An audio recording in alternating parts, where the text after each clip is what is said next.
অবশেষে পুলিশের জালে সন্দেশখালীর বেতাজ বাদশাহ শেখ শাহজাহান।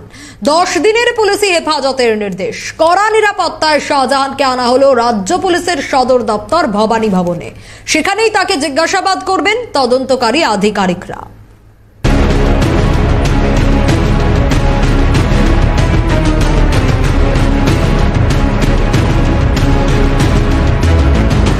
অবশেষে গ্রেপ্তার সন্দেশখালী কাণ্ডের মূল চক্রী শেখ শাহজাহান। ঘটনার 56 দিনের মাথায় মিনাখা সংলগ্ন বামনপুকুর এলাকা থেকে শাহজাহানকে গ্রেপ্তার করে পুলিশ।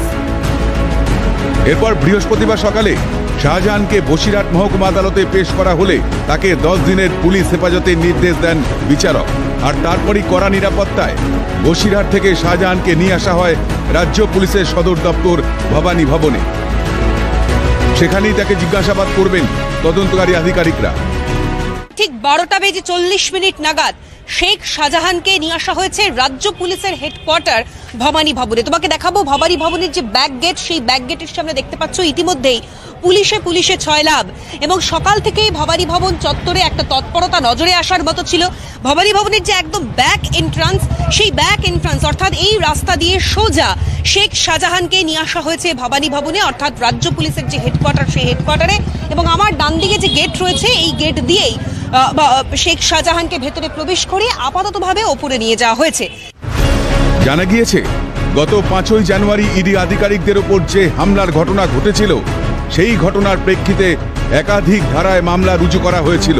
সেই সমস্ত মামলা তদন্ত এগিয়ে নিয়ে যাবে রাজ্য গোয়েন্দা দপ্তর।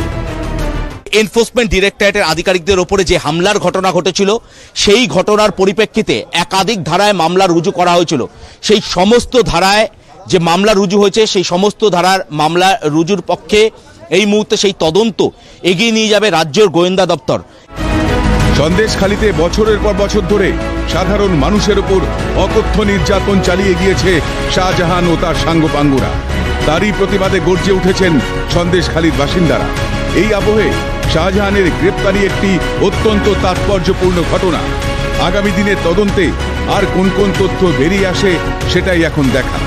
ক্যামেরায় লিসান লোদ ও গোপাল সেনের সঙ্গে অভিরূপা সাহা ও শুভজিৎ দের রিপোর্ট, ক্যালকাটা নিউজ।